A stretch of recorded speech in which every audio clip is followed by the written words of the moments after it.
별들의 전쟁 제18회 맥심 커피배 입신 최강전 24강전이 본격 진행 중입니다. 현재 본선 3국까지 치러진 가운데 김일환 구단과 이영구 구단의 본선 2국에선 이영구 구단이 승리를 가져갔고 양재호 구단과 허영호 구단의 본선 3국은 허영호 구단의 승리로 끝이 났습니다. 김일환 구단과 양재호 구단은 관록을 앞세우며 16강 진출을 향한 강한 집념을 드러냈지만 젊은 기사들의 패기에 밀려 아쉽게 물러났습니다. 이로써 이영구 구단과 허영호 구단은 16강전에 진출하며 각각 박정환 구단과 김지석 구단을 상대로 맡게 됐습니다. 맥심 커피배 입신 최강전은 매주 월 화요일 저녁 7시에 바둑TV에서 생중계되며 김성령 구단과 한종진 구단의 본선 4국으로 이어집니다. 지난 4일 중국 기원 항저우 분원에서 열린 2016 이민배 세계 신예 바둑 최강전 결승에서 중국의 미위팅 구단이 우리나라의 신진서 6단을 꺾고 우승컵을 들어올렸습니다. 결승전은 초반부터 미위팅 구단의 흐름으로 흘러갔습니다. 신진서 6단은 강력하게 반격하며 판을 흔들었지만 역전에 이르지는 못했습니다. 이로써 미위팅 구단은 2015년 제1회 몽백합배 우승에 이어 다시 한번 세계대회 정상을 밟았습니다. 이번 이민배에는 한국 선수 5명이 8강에 올라 우승 전망을 밝혔지만 결국 중국의 우승을 내주며 아쉬움을 더했습니다. 제2회 미래의 별 신예 최강전 16강전이 지난 6일 열린 본선 추첨식을 시작으로 7일부터 3일간 한국기원 2층 대회장에서 열렸습니다. 16강전은 4개조 더블 일리미네이션으로 진행됐는데요. 한국의 박재근, 최재영, 한승주, 김명훈이 2연승으로 가장 먼저 8강 진출에 성공했고 박하민, 송상훈, 박창명, 류웨이칭이 3회전 패자 부활전을 딛고 8강에 합류했습니다. 우리 선수 7명이 8강전에 진출! 한국 신예의 자존심을 세웠으며 토너먼트로 치러지는 8강전은 오는 11일 시작됩니다.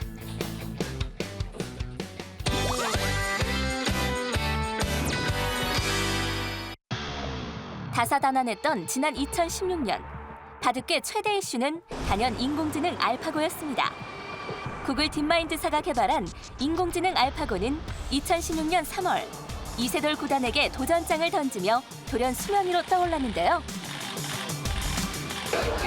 인공지능의 비약적인 발전에도 불구하고 바둑만큼은 인간 고유의 영역임을 자신했던 낙관적 예측은 첫 판부터 처참하게 무너졌습니다.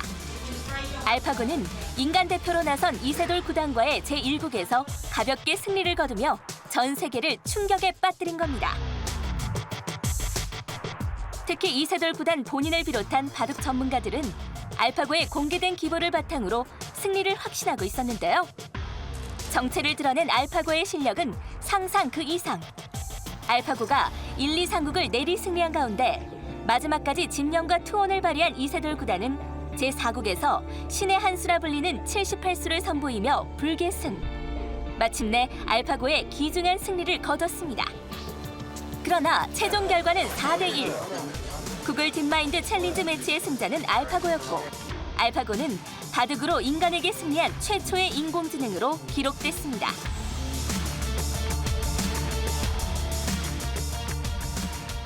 더 어떻게 보면 우월한 그런 것도 보여줬습니다만 분명히 약점이 있는 것 같아요. 1국도 그랬고 2국도 그렇고 조금씩의 약점을 보여줬기 때문에 아직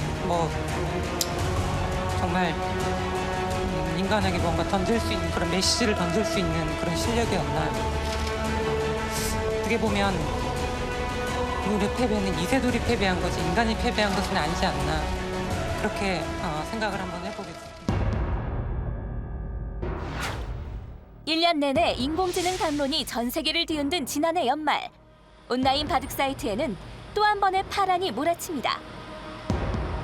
타이점에 등장한 정체불명의 최고수 마기스테르가 그 주인공이었는데요. 마기스테르는 중국의 커제, 국내 랭킹 1위 박정환 등 세계 초일류 기사들과 펼친 30판의 대국에서 연전 연승을 기록합니다. 뒤이어 중국 온라인 사이트 한큐 바둑에는 마스터라는 아이디의 고수가 나타나 또다시 30연승을 거뒀고 익명의 고수 마기스테르와 마스터 이 두 아이디가 과연 누구인지를 두고 바둑계는 혼란의 도가니에 빠져듭니다. 그리고 지난 4일 밤 11시 불패의 아이디 마스터는 자신이 알파고의 아자왕 박사임을 밝혔고 같은 날 구글 딥마인드의 CEO 데미스 하사비스 역시 자신의 SNS를 통해 이들 익명 고수들이 새로운 버전의 알파고라는 사실을 알려 2017년 벽두의 혼란은 또 한 번 충격과 함께 마무리됐습니다. 지난 3월과는 또 다른 모습으로 돌아왔다는 점에서 알파고의 기환은 충격적이었습니다. 이세돌 구단의 1승을 통해 알파고의 약점이 어느 정도 파악됐다고 생각했던 바둑계. 하지만 이번 비공식 온라인 대국에서 한중일 랭킹 1위 박정환, 커제, 이야마 유타 구단은 알파고를 상대로 단 1승도 거두지 못했습니다. 특히 박정환 구단은 5판을 도전했으나 한 판도 따내지 못하며 무릎을 꿇었고 세계 최강 커제 구단 역시 3전 전패. 박영훈, 안성준, 원성진, 토자시, 수회, 구리 등 한중 상위 랭커들도 줄줄이 무너졌습니다. 올해가 훨씬, 그러니까 뭐 작년에 약간의 버그성 그런 것들이 전혀 없는 것 같아요. 그리고 작년에 좀 약점이라고 했던 부분들, 뭐 끝내기나 뭐 이런 부분들도 다 지금은 뭐 보완이 된 것 같아요. 기존에 이제 저희가 흔히 말하는 정석이라던가 이제 바둑 이론 같은 게 이렇게 두지 마라 하는 그런 수들이 있었다면 알파고는 그런 거를 거의 다 파괴해 버렸죠. 네. 우선은 초반 포석에서 좀 기발한 수들, 그동안 좀 생각하지 못했던 착장들을 보여주었고요. 그래서 최근에는 뭐 공식적으로는 아니지만 비공식적으로 국가대표팀에서 그런 수들에 대해서 연구를 계속하고 있고, 그동안 인간이 그냥 당연히 상식으로 알았던, 상식이라고 생각했던 부분, 이게 맞고 이게 틀리다라고 그냥 막연하게 생각했던 부분이 사실은 그거 외에도 바둑에는 여러 가지 수가 있고 여러 가지 작전과 수법이 있다는 것을 알파고가 이제 보여주게 된 것 같고요. 그만큼 바둑의 수, 바둑의 변화 이런 건 무궁무진하구나 이런 걸 느꼈습니다. 그래서 앞으로는 뭐 국가대표팀에서도 받아들일 부분은 받아들여서 바둑의 이제 수법이라든지 이런 부분이 저희 이제 인간 프로기사들에게 도움이 될 만한 부분은 받아들여서 연구를 하고 또 취할 건 취하고 해야겠죠. 약점을 찾을 수 없었다던 프로기사들의 증언처럼 알파고는 대부분의 대국에서 초반 우위를 점한 뒤 역전을 허용하지 않았는데요. 알파고의 대국 이후 커제 구단이 밝힌 소감은 많은 이들의 복잡한 신경을 대변합니다. 반년 넘게 인공지능의 어디가 강한 건지 알고 싶어서 연구를 했다. 어쩌면 인간은 그 누구도 바둑의 진리, 그 가장자리에조차 닿아본 적 없는 것 같기도 하다. 호기심과 두려움이 교차하는 지금, 바둑 팬들의 궁금증 해소를 위해 바둑TV에서 특집 프로그램을 준비했습니다. 슈퍼매치 알파고의 기환에서는 알파고와 커제, 알파고와 박정환의 온라인 대국을 전격 공개합니다. 바둑계와 인공지능 전문가가 함께하는 슈퍼매치 알파고의 기환. 알파고와 커제, 알파고와 박정환의 대국은 오늘 12일과 13일 저녁 7시에 차례로 방송됩니다.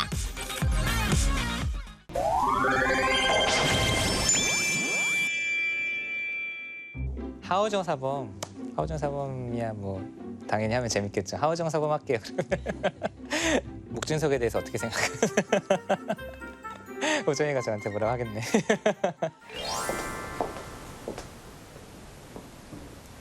안녕하세요. 바둑계의 품격 있는 오락부장 하호정입니다.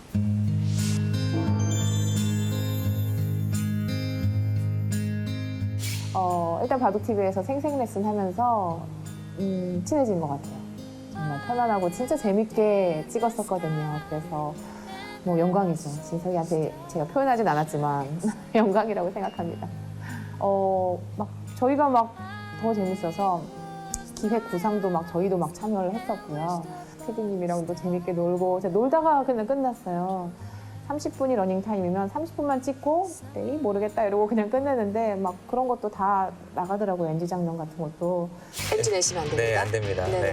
나 다시 할게요. 나 아까 이미 하우정서단 닮은 꼴 많이 있다고 들었는데 국민 첫사랑 수지?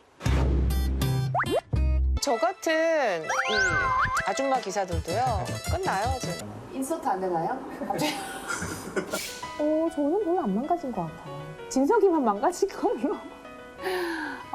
뭐 바둑 팬분들이 좋아하고 바둑이 이래저래 보급하는데 더 좋은 일이 있으면 그보다 더 망가질 수도 있죠. 사실은 반응만 좋다면. 네. 사실은 제가 얼마 전에 일을 벌렸죠.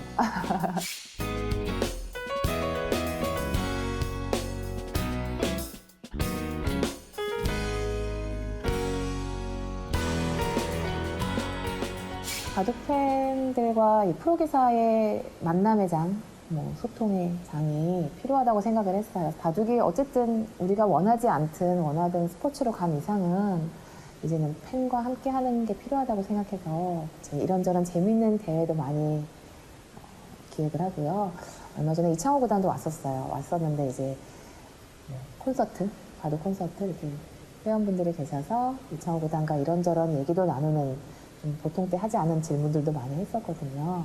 그런 앞으로의 장이 지금은 좀 부족하지만 만들어지는 공간이 됐으면 좋겠다. 셋 다 좀 뭔가 맡고 있는 분야가 달라서 어떻게 보면 좀 요새 말로 케미가 맞는다고 해야 되나요? 일단 윤영민 사범은 브레인을 맡고 있어요. 그래서 이런저런 기획, 뭐 운영 같은 거 저는 오락부장. 그래서 회원분들과 재밌게 놀 수 있고 바둑으로 놀 수 있고 뭐 재밌는 일들을 기획하는 거를 하고 있고요. 그다음에 송태곤 사범은 워낙 바둑이 실력이 강하잖아요. 아무래도 우리 윤영민 사범과 제가 못다한 그런 부족한 면을 바둑으로 보충을 해주니까 이래저래 좀 성격도 그렇고 맞아요.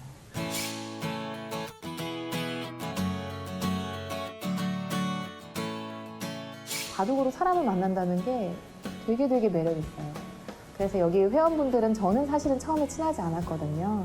이 바둑의 품격 윤영민 사범의 다 제자기도 하고 저는 이제 그분들이 이제 항상 오세요 많이. 그러면서 여기서 한 달 됐지만 정말 친해졌어요. 그래서 약간 그런 매력에 빠진 것 같아요. 바둑으로 친해지는 매력? 그게 생각보다 되게 중독적이긴 해요, 진짜. 나의 공간에서 만난다는 건 제가 좀 더 애정을 드릴 수가 있고 하나라도 좀 더 가르쳐드리고 싶은 마음이 더 크기 때문에 진심이 아마도 통하지 않을까요? 사실은 제가 13살 때 입단을 한 다음에 학교를 다녔던 그건 좀 바둑과 좀 멀어지고 싶었었어요. 그래서 다른 프로기사들과는 조금 다른 인생을 살았죠. 그래서 전 바둑과 멀어질 줄 알았는데 결국은 저도 바둑 두는 남편도 없고 딸들한테도 바둑을 가르쳐주고 싶고 어떻게 되면 바둑계에 도움이 될까 봐 이런 생각이 있어요 지금. 눈물 날라 그래. 갑자기 환자인데요. 요새 막 바둑계가 쉽지 않으니까.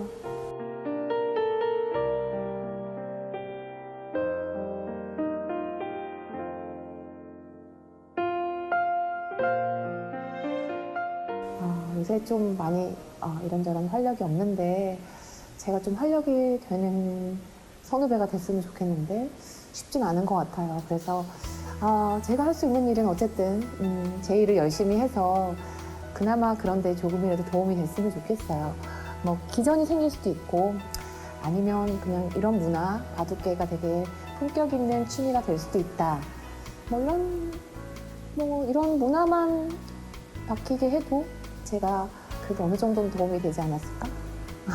네.